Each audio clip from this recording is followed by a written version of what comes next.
ሰበር ዜና ጦርነቱ በይፋ ተጀመረ። ድንብሩ ላይ ከባባድ የአየር ድብደባ ተፈጽሟል። በርካታ ወታደሮች ተገድለዋል። እነ ሳውዲ ውጊያው በቶሎ እንዲቆም እየተማጸኑ ነው። ወዲህ ደግሞ ከመቀሌ የተሰማው ጉድ የ4 ኪሎ ጆሮ ጭው የሚያደርግ ሆኗል።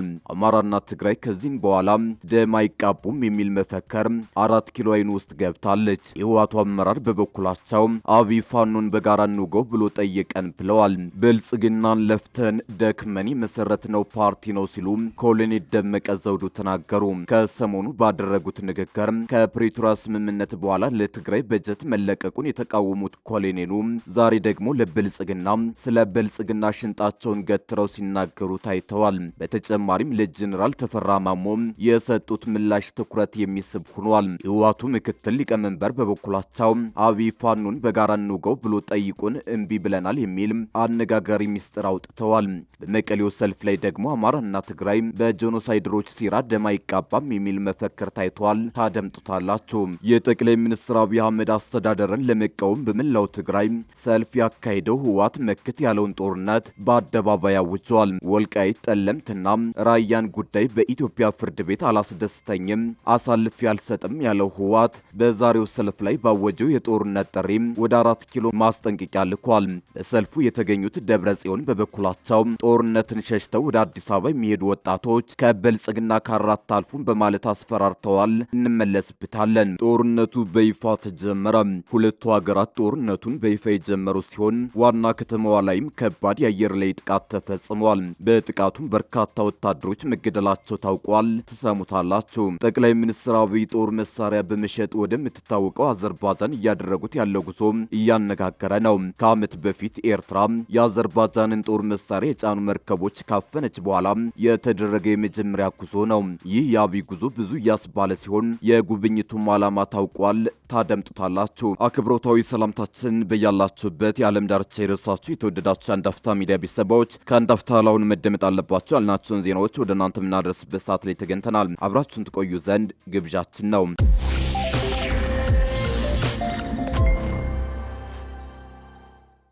የጠቅላይ ሚኒስትር አብይ አህመድ አስተዳደርን ለመቃወም በመላው ትግራይ ሰልፍ ያካሄደው ህወሓት መክት ያለውን ጦርነት በአደባባይ አውጇል። ወልቃይት ጠለምትና ራያን ጉዳይ በኢትዮጵያ ፍርድ ቤት አላስደሰተኝም አሳልፌ አልሰጥም ያለው ህወሓት በዛሬው ሰልፍ ላይ ባወጀው የጦርነት ጥሪ ወደ 4 ኪሎ ማስጠንቀቂያ ልኳል። ህወሓት አንድነታችን ለብሔራዊ ህልውናችን በሚል በጠራው ሰልፍ ላይ የተገኙት ጄኔራል ታደሰ ወረደ ከፌዴራል መንግስት በኩል የመጣውን ውሳኔ አንቀበልም ብለዋል።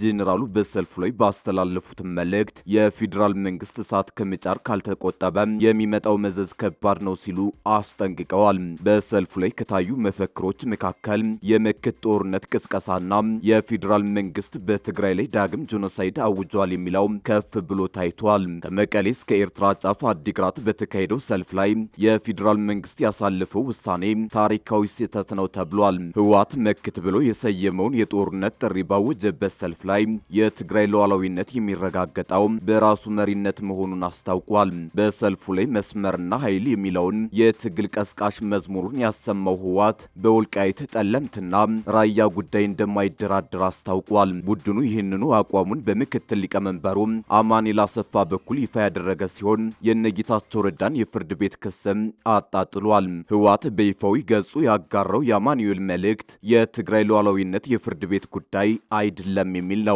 አማኑኤል ጉዳዩን ወደ ፍርድ ቤት ለወሰዱት ለነጌታቸው ረዳና ለፌዴራል መንግስቱ ጠንካራ ማስጠንቀቂያ ሰጥተዋል።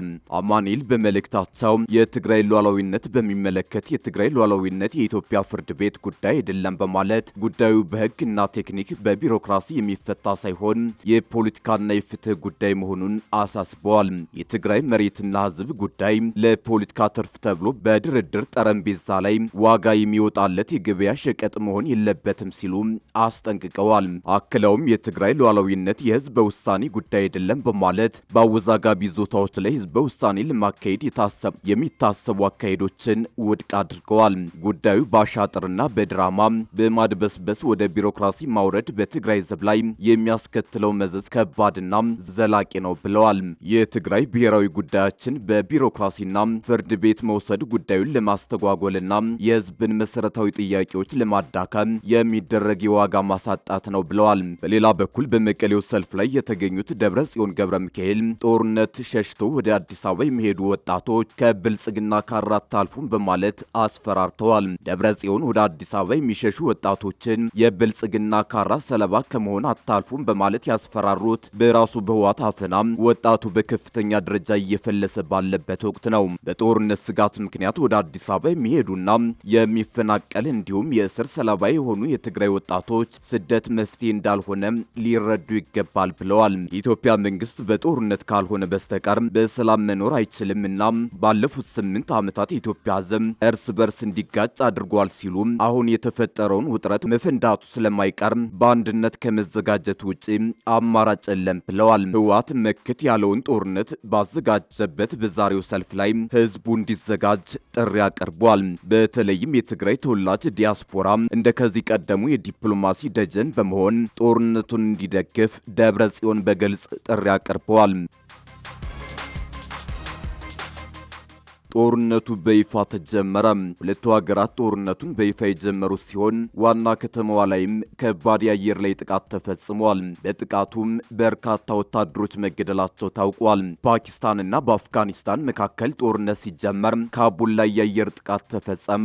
ፓኪስታን የአፍጋኒስታን ዋና ከተማ ካቡልን ጨምሮ በተለያዩ የሀገሪቱ ከተሞች ላይ ጥቃት መፈጸሟን አስታውቃለች። ፓኪስታን አረብ ዕለት ጥቃት መፈጸም የጀመረችው ታሊባን ሁለቱን ሀገራት በሚያዋስነው ድንበር አካባቢ በሚገኙ ወታደራዊ ካምፖች ላይ ጥቃት መፈጸሙን ካስታወቀ በኋላ ነው። በሁለቱ ሀገራት መካከል ያለው ውጥረት እየተጋጋለ የመጣ ሲሆን የፓኪስታን ጠቅላይ ሚኒስትር ሼባዝ ሻሪፍ አገራቸው ማንኛውም ጠብ አጫሪነትን የመስበር ሙሉ አቅም አላት ሲሉ ተናግረዋል። የመከላከያ ሚኒስትሩ በበኩላቸው በታሊባን ላይ ግልጽ ጦርነት አውጀዋል። የታሊባን ወታደራዊ ቃል አቀባይ ጥቃት ከተፈጸመብን ምላሽ እንሰጣለን፣ ነገር ግን ግጭት በአሁኑ ሰዓት አልጀመርንም ሲሉ ለቢቢሲ ተናግረዋል።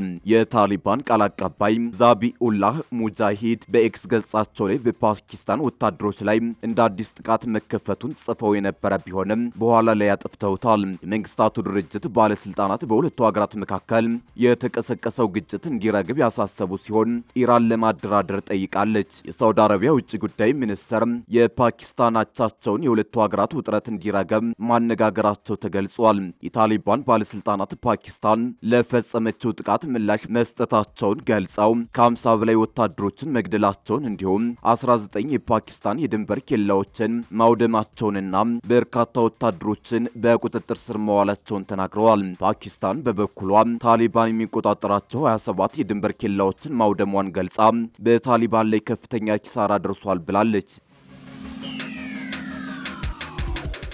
ጠቅላይ ሚኒስትር አብይ ጦር መሳሪያ በመሸጥ ወደምትታወቀው አዘርባጃን እያደረጉት ያለው ጉዞ እያነጋገረ ነው። ከዓመት በፊት ኤርትራ የአዘርባጃንን ጦር መሳሪያ የጫኑ መርከቦች ካፈነች በኋላ የተደረገ የመጀመሪያ ጉዞ ነው። ይህ የአብይ ጉዞ ብዙ እያስባለ ሲሆን የጉብኝቱም ዓላማ ታውቋል። ጠቅላይ ሚኒስትር አብይ ባኮ ውስጥ በሚገኘው ሃይደር አሊየቭ ዓለም አቀፍ አውሮፕላን ማረፊያ ሲደርሱ የሀገሪቱ ምክትል ጠቅላይ ሚኒስትር ሳሚር ሻሪቮቭና ምክትል የውጭ ጉዳይ ሚኒስትር ያልቺን እንዲሁም ሌሎች ባለስልጣናት ተገኝተው አቀባበል እንዳደረጉላቸው ዘካስ ፒያስ ፖስትና ሪፖርት የተባሉ የሀገሪቱ የዜና ድረገጾች ዘግበዋል። ጠቅላይ ሚኒስትሩ በዚህን ወቅት ወደ አዘርባጃን ያቀኑባቸው ዋና ዋና ምክንያቶች ምንድን ሊሆኑ ይችላሉ በሚል አሁን በስልጣን ላይ የሌሉ የቀድሞ የውጭ ጉዳይ ሚኒስትር ባልደረባ አስተያየታቸውን ሰጥተዋል። እንደ እርሳቸው ገለጻ አዘርባጃን በነዳጅና በተፈጥሮ ጋዝ ሀብቷ በዓለም አቀፍ ደረጃ ትልቅ ተጽዕኖ ፈጣሪ ሀገር ናት። ኢትዮጵያ በአሁኑ ወቅት የነዳጅ ዋጋ ንረትና የውጭ ምንዛሬ እጥረት ባለበት ወቅት ከአዘርባጃን ጋር የንግድ ስምምነት መፍጠር ለኢኮኖሚ ትልቅ እስትንፋስ ሊሆን ይችላል። በተለይም የነዳጅ አቅርቦትን በቀጥታ ከምንጩ ለማግኘት የሚደረግ ጥረት ሊሆን ይችላል። አዘርባጃን በቅርብ ዓመታት በተለይም ከጎረቤቱ አርሜኒያ ጋር በነበራት ግጭት ወቅት ዘመናዊ የድሮን ቴክኖሎጂንና ወታደራዊ ስልቶችን ውጤታማ በሆነ መንገድ ተጠቅማለች። ኢትዮጵያም የሀገር ውስጥ የጸጥታ ሁኔታዎችን ለመቆጣጠርና የጦር ኃይሏን ለማዘመን ከአዘርባጃን የቴክኖሎጂ ሽግግር ወይም የወታደራዊ ቁሳቁስ ግዢ ስምምነቶችን ልትፈልግ ትችላለች ሲሉም አክለዋል። አዘርባጃን አውሮፓንና ኤሲያንን የሚያገናኘው የንግድ መስመር ዋነኛ የንግድ መስመር ወሳኝ ማዕከል ናት። ኢትዮጵያ የባህር በር ፍላጎቷን እያሳደገች ባለበትና ዓለም አቀፍ የንግድ መስመሮችን ለማስፋት በሚደረግ ጥረት ከአዘርባጃን ጋር ያለው ወዳጅነት አዲስ የንግድ አማራጮችን ለመቃኘት ሊረዳ ይችላል የሚሉት እኚሁ የቀድሞ የውጭ ጉዳይ ሚኒስትር ባልደረባ ኢትዮጵያ የብሪክስ አባል መሆኗ ይታወቃል ይላሉ። አዘርባጃንም ከሩሲያና ከቱርክ ጋር ያላት ጠንካራ ትስስር ኢትዮጵያ በምስራቁ ዓለም ያላትን ዲፕሎማሲያዊ ተሰሚነት ለማጠናከር ተጨማሪ ግብዓት ይሆንላታል። ቱርክ ለሁለቱም ሀገራት ማለትም ኢትዮጵያና አዘርባጃን የቅርብ ወዳጅ መሆኗ ጉዞ በሶስትዮሽ ግንኙነት ደረጃ ትርጉም ሊኖረው ይችላል ሲሉ አስረድተዋል። ይህ ጉዞ ለኢትዮጵያ መንግስት ዲፕሎማሲያዊ አማራጭን ማስፋት እንደሆነ መረዳት ይቻላል የሚሉት ዲፕሎማቱ ኢትዮጵያ ከምዕራባውያን ጋር ያላት ግንኙነት በሰብአዊ መብትና በውስጥ ጉዳይ ግጭቶች ምክንያት ውጥረት ውስጥ በገባ ቁጥር እንደ አዘርባጃን ያሉ ጥብቅ የውስጥ ቁጥጥር ያላቸውና በምዕራባውያን ጫና የማይበገሩ ሀገራትን ወዳጅ ማድረግ ለጠቅላይ ሚኒስትሩ አስተዳደር ትልቅ ስልታዊ ብልጫ ይሰጣል። በአጭሩ ጉዞው የኢኮኖሚ የወታደራዊ እና የዲፕሎማሲያዊ ጥምረት ውጤት ነው ማለት ይቻላል ሲሉ ተናግረዋል። ብልጽግናን ለፍተን ደክመን የመሰረትነው ፓርቲ ነው ሲሉ ኮሎኔል ደመቀ ዘውዱ ተናገሩ። ከሰሞኑ ባደረጉት ንግግር ከፕሪቶሪያ ስምምነት በኋላ ለትግራይ በጀት መለቀቁን የተቃወሙት ኮሎኔሉ ዛሬ ደግሞ ስለ ብልጽግና ሽንጣቸውን ገትረው ሲናገሩ ታይተዋል። በተጨማሪም ለጀነራል ተፈራ ማሞ የሰጡት ምላሽ ትኩረት የሚስብ ሆኗል። የህወሓት ምክትል ሊቀመንበር በበኩላቸው አብይ ፋኖን በጋራ እንዋጋ ብሎ ጠይቆን እምቢ ብለናል የሚል አነጋጋሪ ሚስጥር አውጥተዋል። በመቀሌው ሰልፍ ላይ ደግሞ አማራና ትግራይ በጄኖሳይደሮች ሴራ ደም አይቃባም የሚል መፈክር ታይቷል። በመቀለ ከተማ ሰባ ካሬ በሚገኘው የተፈናቃዮች መጠለያ የሚገኙ የምዕራብ ትግራይ ተፈናቃዮች ዛሬ የካቲት 20 2018 ዓ.ም ሰልፍ ወጥተዋል። የኢትዮጵያ ፌዴሬሽን ምክር ቤት ያስተላለፈውን ውሳኔ በመቃወም ዛሬ የካቲት 20 ቀን በመቀሌ ከተማ ሰባ ካሬ ተብሎ በሚጠራው አካባቢ የሚገኙ የምዕራብ ትግራይ ተፈናቃዮች ህዝባዊ የተቃውሞ ሰልፍ አካሂደዋል። በዚህ ሰላማዊ ሰልፍ ላይ ተሳታፊዎቹ የሚከተሉትንና መሰል መፈክሮችን አንግበው ወጥተዋል። የትግራይና የአማራ ህዝቦች ወዳጅነት በጄኖሳይደሮች ሴራ አይናጋም። የኢትዮጵያ መንግስት ውሳኔ የትግራይ ህዝብ ጄኖሳይድ ማስቀጠያ ነውና ሌሎች መፈክሮች ይገኙበታል። በመቀሌ የአማራና ትግራይ ህዝቦችን ልታጋጩ ነው የሚል መፈክር ከመሰማቱ አስቀድሞ ደግሞ የህወሓቱ ቃል አቀባይ አማኑኤል አሰፋ አነጋጋሪ ሀሳብ ሰንዝረዋል። ፋኖን ለማጥፋት በይፋ ተጋብዘን አልተቀበልነውም ሲሉም ተናግረዋል። አክለውም በአማራ ህዝብ ላይ ከባድ የዘር ማጥፋት እየተፈጸመ ነው ሲሉም ተደምጠዋል። ለዚህም ተጠያቂው ራሱ የአማራ ኤሊት ነው ያሉም ሲሆን የአማራ ክልል መንግስት በህዝቡ ላይ ከፌዴራል መንግስት ጋር በመተባበር እየፈጁት ነው በማለት ከሰዋል። አቶ አማኑኤል በዚህ ቃለ መጠይቃቸው መከላከያ በተለያየ አቅጣጫ ከበባ ፈጽሞብናል ያሉ ሲሆን ሰራዊቱ በአማራና አፋር አዋሳኝ በተጠንቀቁሙ ጦርነት ለመጀመር ፊሽካ እየጠበቀ ነው ብለዋል። ከመቀሌ በኩል እንዲህ ያለ ክስና ጠንካራ ድምጽ ሲሰማ በተመሳሳይ ከወልቃይት ሁመራ አነጋጋሪ ጉዳይ ተነስቷል። ኮሎኔል ደመቀ ዘውዱ የብልጽግና አባል መሆናቸውን አውጀው ብልጽግናን እኛንን የመሰረት ነው ሲሉ ተናግረዋል። ብልጽግናን እንደ ተራ ፓርቲ ሳይሆን እኛ ደክመን ታግለን የፈጠርነው ድርጅት ነው እንጂ ተራ ድርጅት ነው ብለን አናስብም በሚል ተደምጠዋል። ብልጽግናን ፈጥረነዋል የሚሉት ኮሎኔሉ ቀጥለውም ትናንት የነበረውን ጨለማ አልፈን ምርጫ እንድንሳተፍ ተፈቅዶልናል። ይህ ትልቅ ድል ነው ብለዋል። ምርጫው ተራ የፖለቲካ ጉዳይ አይደለም ያሉም ሲሆን ምርጫ ቦርድና መንግስት እንድንመርጥ ፈቅዶልናል። በትግራይ በኩል ግን እንደምታዩት እየተቃወሙ ነው ሲሉ አክለዋል። በተጨማሪም ኮሎኔሉ ከቀናት በፊት ባደረጉት ቃለ መጠይቃቸው ጄኔራል ተፈራን በስም ሳይጠቅሱ ነገር ግን ለጄኔራሉ ንግግር መልስ ሰጥተዋል። ጄኔራል ተፈራ ማሙ ከአንድ ወር በፊት ባደረጉት ንግግር ብልጽግና ኤርትራና ትግራይ ላይ ጦርነት ከከፈተ ብልጽግናን ከጀርባን መተዋለን እንከመርበታለን ሲሉ ተደምጠው ነበር። ኮሎኔል ደመቀ ጄኔራሉን በስም ሳይጠቅሱ የተለያዩ ኃይሎች ጽምዶ ፈጥረዋል፣ ወልቃይትን መቆጣጠር ይፈልጋሉ፣ ሊወጉን በጋራ ተጣምረዋል ሲሉ ከሰዋል።